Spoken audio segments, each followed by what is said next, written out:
हम लोगों की सोशल वर्क की जर्नी 2013 से शुरू होती है। 2013 में कुछ पटना के मुस्लिम इंटेलेक्चुअल्स हम लोग जमा हुए थे और इस बात पे मंथन की गई थी कि बिहार में तो कॉरपोरेट जॉब्स की अपॉर्चुनिटीज़ बहुत ही ज़्यादा लिमिटेड है, तो यहाँ पे हम लोग टोटली गवर्नमेंट जॉब पे ही रिलाई करते हैं। इसीलिए आप अक्सर गवर्नमेंट एम्प्लॉयज़ बिहार के भी कई जगह देखते होंगे। और हम लोगों ने जब इस पे सर्वे किया तो ये पाया कि हर साल करीब 4 से 5 lakh vacancies group C jobs के लिए आती है, जिसके लिए बहुत ज़्यादा मेहनत की ज़रूरत नहीं है, जिसको जनरल कॉम्पिटिशन कहते हैं। रेलवे रिक्रूटमेंट बोर्ड है, SSC, स्टाफ सिलेक्शन कमीशन वगैरह वगैरह, बैंकिंग सर्विसेज। तो हम लोगों ने काम ये किया कि इस तरह के जॉब हासिल करने के लिए कंपटीशन का एग्ज़ाम होता है, ग्रेजुएशन लेवल का भी होता है, इंटरमीडिएट और मैट्रिक लेवल का भी होता है, लेकिन उसमें एक्सेलेंस चाहिए। तो हम लोगों ने पटना के बेस्ट कोचिंग सेंटर के साथ टाई अप किया और उनसे ये बात की कि हमारे एक बैच हमारा रहेगा, आप क्या डिस्काउंट दे सकते हैं। उनसे कुछ बार्गेनिंग की गई। उसके बाद हम लोगों ने पूरे रियासत से 20-20 का बैच शुरू किया और बैच के वो टेस्ट लेने के बाद, क्योंकि एप्लीकेशंस तो हज़ारों में आते थे, लेकिन उसमें से कुछ 40-30 बच्चों को सिलेक्ट करके स्क्रीनिंग टेस्ट लेने के बाद इंटरव्यू लिया गया। उनके अंदर देखा गया कि उनके अंदर स्पिरिट ज़ील है कि नहीं है, पैशन है कि नहीं। जब ये पाया गया कि वो बच्चे वाकई प्रॉमिसिंग है तो उनको हम लोगों ने स्पॉन्सर किया। और वो नीडी बच्चे, that was the condition, merit with need. अल्हम्दुलिल्लाह उसमें हमारे जो बच्चे 2018 तक हम लोगों ने जो बच्चों को लिया, उसमें से 60% बच्चे गवर्नमेंट जॉब हासिल कर लिए। काफ़ी बच्चे रेलवेज में गए, DRDO में गए, पोस्टल सर्विसेज में गए, जो असिस्टेंट पोस्टल असिस्टेंट की पोस्ट होती है, बैंकिंग में गए, इंश्योरेंस वगैरह में गए और स्टेट सर्विस में भी गए। उसके अलावा हम लोगों ने एक बात और ये देखा कि एक स्टडी पे ये पाया गया कि हर गांव हर मोहल्ले में स्कूल कायम हो चुका है, लेकिन क्वालिटी वहाँ पे मौजूद नहीं है। आज का ज़माना क्वालिटी एजुकेशन का है। स्कूल की कमी नहीं है, इंस्टीट्यूशन की कमी नहीं, क्वालिटी की कमी है। क्योंकि हम देखते हैं कि एक ग्रेजुएट वो IAS ऑफिसर बन जाता है और दूसरा ग्रेजुएट चाय की दुकान चला रहा होता है। दोनों ग्रेजुएट ने ही सेम डिग्री हासिल की है।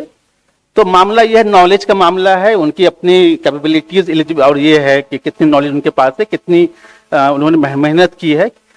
तो हम लोगों ने कोशिश ये की कि क्लास 8, 9 और 10 के सरकारी स्कूल के बच्चे जो हैं, जो स्कूल के आवर्स के बाद वो घर पे खेलते हैं, और वो जो बच्चे सरकारी स्कूल में पढ़ते हैं वो टेम्पो ड्राइवर, मोटर मैकेनिक, मैसन, मिस्त्री, राजमिस्त्री, पेंटर, लेबर, वो खेतों में काम करने वाले किसान के बच्चे ही होते हैं। क्योंकि पढ़े लिखे अब बाकी लोग जो हैं, जो कि थोड़ा जिनके पास पैसे होते हैं, प्राइवेट स्कूल में जाते हैं।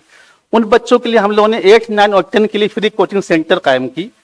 अभी अल्हम्दुलिल्लाह 26 सेंटर बिहार में चल रहे हैं। और 10th के बाद हम लोगों ने उसमें से 200 बच्चों के लिए डिप्लोमा इंजीनियरिंग और पैरामेडिकल कोर्सेज के लिए 200 बच्चों का, अभी 250 बच्चे हम लोगों ने किए। 50 बच्चे पैरामेडिकल शुरू किया इस साल, 200 बच्चे डिप्लोमा इंजीनियरिंग में जा रहे हैं। तो उनके साथ भी हम लोगों ने काम किया, बिहार अंजुमन के नाम से काम होता है। इसके अलावा हम लोग बिहार शरीफ में कंप्यूटर लर्निंग क्लासेस चलाते हैं। दो सेंटर हैं, इसमें 2 बैच चलता है। वो अगेन सरकारी स्कूल के बच्चों के लिए। कॉमनल हार्मोनी के ऊपर भी हमारी नज़र थी, तो राम पुनियानी साहब का हम लोगों ने कुछ प्रोग्राम करवाए, शमसुल इस्लाम साहब का प्रोग्राम करवाया पटना में। गवर्नमेंट स्कूल उर्दू स्कूल्स होते हैं, प्राइमरी लेवल के, मिडिल स्कूल लेवल के। वहाँ पे टीचर्स जो होते हैं उर्दू के नाम पे मुस्लिम ही टीचर होते हैं। तो उनके लिए मोटिवेशनल क्लास हम लोगों ने, मोटिवेशनल प्रोग्राम किया कि भाई आप लोग जो उर्दू के नाम पे आते हैं और उर्दू में जो पढ़ने वाले बच्चे वो मिल्लत के लोग हैं, आप भी मिल्लत के ही लोग हैं, तो आप अपना प्राइम टाइम, क्वालिटी टाइम बच्चों को दें। क्योंकि ये बच्चे आपके पास एक समझे अल्लाह की तरफ से एक चीज आपके हाथ में दी गई है, आपके पास नॉलेज है तो ट्रांसफर कीजिए आप। क्योंकि सरकारी स्कूल में होता क्या है, लोग व्हाट्सएप पे या मोबाइल पे लगे रहते हैं। हम लोगों ने एक कमेटी बनाई बिहार वक्फ कोऑर्डिनेशन फोरम के नाम से, और अभी वो उसका फॉर्मेशन फेस ही में है, क्योंकि कुछ बीच में कुछ मसाइल, बहुत ज्यादा पॉलिटिकल इश्यूज बन जाते हैं।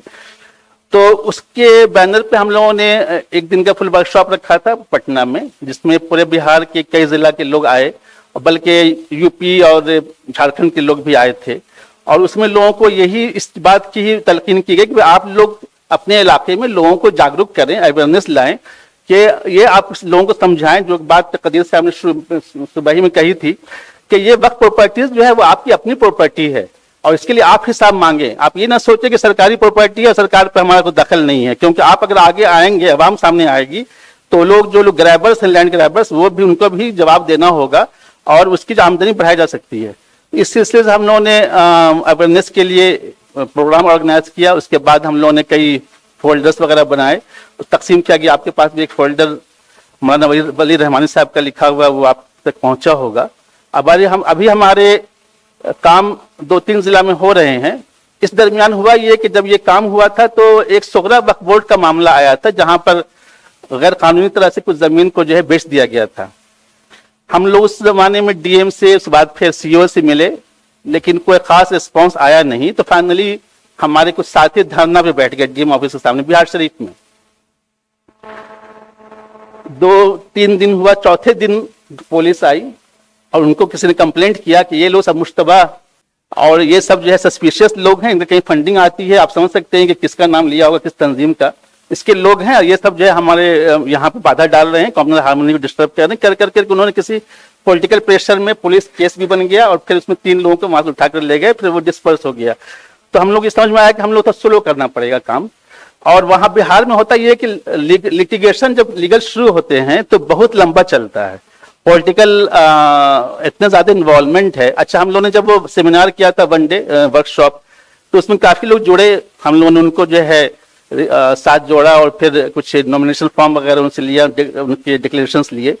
बाद में ये मालूम हुआ कि काफी उसमें लोग ऐसे थे जो कि या तो मुतवल्ली बने हुए थे, बने रहना चाहते थे, या तो मुतवल्ली बनना चाहते थे, या तो दुकान था खाली करने नोटिस दिया हुआ था, उनको चाह रहे थे कि इस जरिया से हम कुछ काम करवा लेंगे, क्योंकि तब तक हमारे कुछ वसाइल बन गए थे और वहां के वक्फ बोर्ड के लोगों के साथ। बिहार में अभी पिछले साल लैंड सर्वे का काम शुरू हुआ है। लैंड सर्वे में ये कर रहे हैं कि हर इलाके में जो भी जमीनें हैं, किसी की हो, चाहे पर्सनल हो, प्राइवेट हो या वक्त की हो, इंडोमेंट हो, उसको गवर्नमेंट रजिस्टर कर रही है। उसको रजिस्ट्रेशन सर्वे का काम चल रहा है। तो हम लोगों ने अभी इस पे कोशिश की है कि हर जिला में लोगों के अंदर जुमा ऐलान के जरिए से और बाकी जो वसाइल हमारे पास है, उर्दू अखबार के जरिए से लोगों का अवेयरनेस लाया जाए।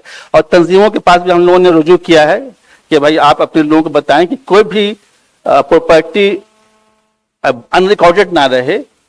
बिहार वक्फ बोर्ड के ऊपर के पास कितनी प्रॉपर्टीज है वो आप तो वेबसाइट पे देख सकते हैं। टोटल 4106 प्रॉपर्टीज है, उसमें करीब 3400 सुन्नी वक्फ बोर्ड की है और 675 शिया वक्फ बोर्ड की है। बिहार में 50% जो प्रॉपर्टीज है मस्जिद, खानका, कब्रिस्तान वगैरह, जहाँ पे कोई यील्ड नहीं है, और सिर्फ 8 प्रॉपर्टी ऐसी जहाँ पे 1 लाख से ज्यादा आमदनी होती है। तो बिहार बहुत ही पसमानदा है वक्फ रेवेन्यू के एतबार से। आपको ये बात तो अच्छी तरह से मालूम है, 1946-47 में कुछ रियासत बहुत ज्यादा मुतासिर हुए थे पार्टीशन के वायलेंस में। सबसे ज्यादा मुतासिर जो हुए थे इलाके वो नॉर्थ के थे, और बिहार का भी इलाका बहुत ज्यादा मुतासिर हुआ था। तो उसमें कई बिहार, पटना के आसपास के कई गांव वकेट हो गए, लोगों को मजबूर किया गया कि वो गांव से माइग्रेट करें, कई लोगों को शहीद कर दिया गया।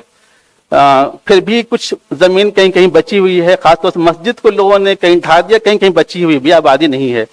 अभी हाल में 6-7 महीने कबल एक मैसेज आया कि भाई बीबीपुर फतुहा पटना के पास एक मस्जिद है, वो अभी भी इंटैक्ट है, बिल्कुल काली ऐसी हो गई है। वहां पे लोग भैंस बांधते हैं और चारा वगैरह रखते हैं। तो हम लोगों ने इसको जो टेकअप किया अपने फोरम की तरफ से, वहां गए। तो शुरू में तो लोगों ने क्योंकि उसके 5 किलोमीटर के रेडियस में मुसलमानों की आबादी बिल्कुल नहीं है, तो शुरू में तो लोगों ने जो है हम लोगों को अंदर जाने नहीं दिया। लेकिन बाद में हम लोगों ने रेवेन्यू ऑफिसर्स वगैरह से कांटेक्ट किया और फिर पॉलिटिकल प्रेशर भी बनाया। तो हम लोग वहां गए, वहां उसकी सफाई करवाई। हम लोगों ने सिर्फ ये कहा कि सिर्फ हम लोग को ये जो धार्मिक स्थान हमारे से साफ करना है।